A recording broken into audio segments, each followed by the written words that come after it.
Hello everybody, how's everybody doing? When I was a correction officer with the Department of Correction, and I was a delegate with the Department of Correction, I was one of the most successful delegates in the history of COBA. One of the reasons for that was I was always an informed correction officer. So when I transitioned over to delegate, one of the things I made sure is I had all the information that I could possibly get. And I never listened to rumor. I always listened to things that were in writing. As a correction officer, we're an agency of rules, and as an agency of rules, if someone tells you something, verify it in writing. This guy put out a tape, Norman Seabrook, something about don't believe the hype. Well, don't believe the hype. Believe what's in writing. And what do I have in writing? Something that Norman Seabrook will never give you? The Constitution and bylaws of COBA. Now, I've known Norman Seabrook the whole part of my career and most of his career. To me, he's always been a punk and a coward, a misogynist, a liar, and a thief. That's just my opinion.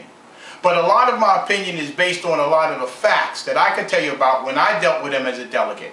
As one of the most successful delegates in COBA, there was no reason why managers should have told me that Norman Seabrook would tell them not to cooperate with me as a delegate. I knew 15 years ago, 14 years ago, 13 years ago that Norman Seabrook was a rat, a backstabbing punk, and a sellout. He's sellout Seabrook along with a whole lot of other things that I could say about him. But let's get down to the facts. In the Constitution and bylaws, who has the authority at a meeting? Only one group of people have the authority at a meeting.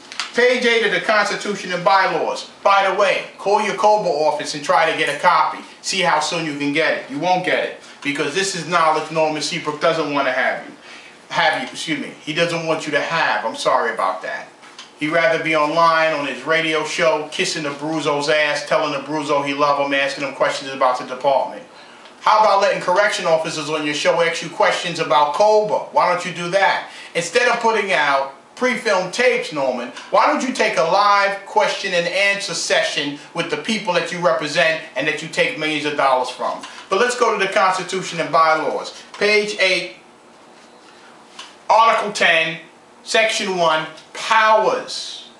All powers of the association shall be vested in the membership assembled at a regular meeting at which 15 or more members are in attendance to constitute a quorum, while such a meeting is in session except as otherwise provided in this Constitution. Basically, what this statement is saying is that during a meeting, when there's a quorum, there's enough people to validate the meeting, that the members have the authority in the meeting, not the executive board, not the president. If you go through this whole Constitution and bylaws, one of the things that you'll see is that many of the powers given to the president in the Constitution and bylaws also say with the approval of the executive board. So the executive board that he has now with Belfield and Elias and Mayello and Valentine and Benny Bacalao and all the other ass kisses he have on his board, that board, they don't approve anything.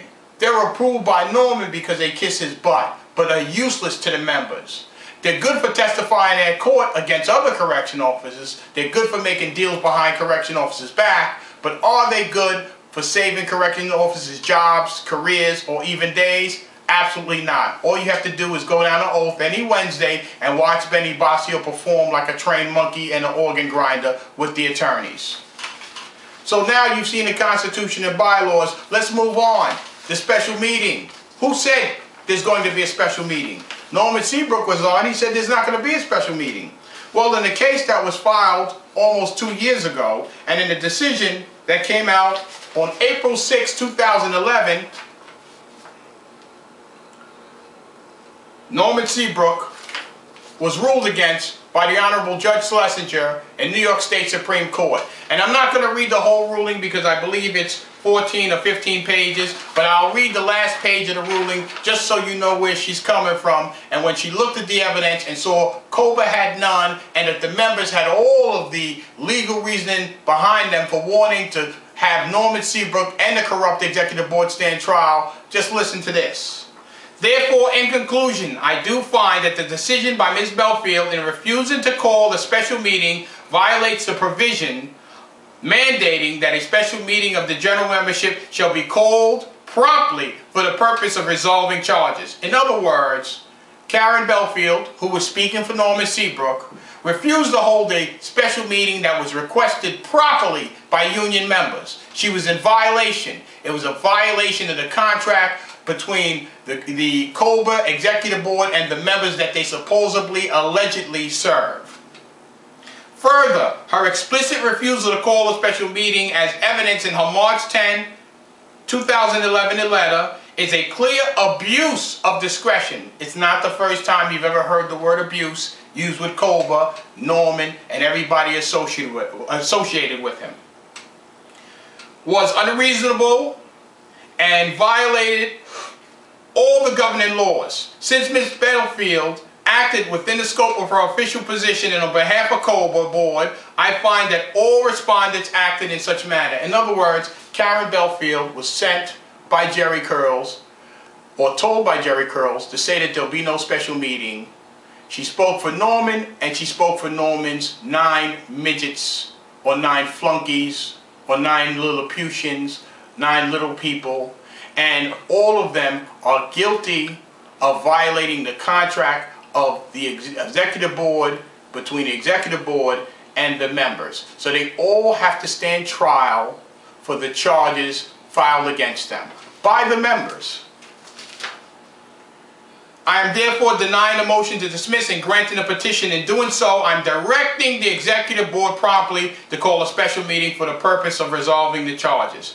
Notice and scheduling the meeting shall conform to the rules and customs of the association. Now, when this was written, April 6, 2011, did Norman Seabrook follow the rulings and respect the rule of law from the New York State Supreme Court? No, he did not. He immediately used his corrupt law firm. You know, the law firm run by Kohler and Isaacs. Remember the former commissioner? Used to discipline a lot of officers. No, instead he used them to fight this ruling. And he appealed. So now more money was spent on his appeal. And when the appellate decision finally came out, November 3rd, 2011, many months later, almost 6 months later, many months later, the appellate decision mirrored the judge's decision that Norman Seabrook and the executive board must stand the charges filed against them by COBRA. So Norman can ramble on and say that he can do what he got to do, and he's waiting for the election, so him and the union can get together, or him and the management can get together and try to steal another election. But that's not going to happen. On January 18th, 2012, Norman Seabrook will face charges. His executive board will face charges from the members. If he doesn't attend, that's on him. You know his 9 flunkies are not going to attend, because dogs do what their masters say. But on January 18, 2012 at 5 o'clock, the meeting at Bruno's will occur. If they don't attend, that's on them. If you want more information on what's really going on, then come and find out. If you're a Norman supporter, come and find out. If you want copies of this document, it's available on the core website. It's available on many other websites put out by many conscientious officers that are trying to disseminate true information out to the members. So Norman, you can have people follow me like you did. You can send people to my house like you've done. You can write letters threatening to sue me like you've done. You can tell people all types of things about me, Norman, but I'm not that type of punkified dude where I'm going to back down. You might ask, why am I involved? I'm retired. I'm a captain. Why do I care? There's an old saying, and all that is necessary for evil to triumph is that good men do nothing. Well, I'm a good man, and I'm not about doing nothing, because even though I'm retired, I have many friends and family that's still in the correction department are now victims of this criminal Norman Seabrook. So if you don't have to believe me, you don't believe the judge, come down on January 18th, Bruno's at 5 o'clock. See for yourself, hear the evidence against him for yourself, and decide for yourself. Have your own mind. Don't believe the hype, but do believe the facts. See you at January 18th. I'll be outside. Can't go in.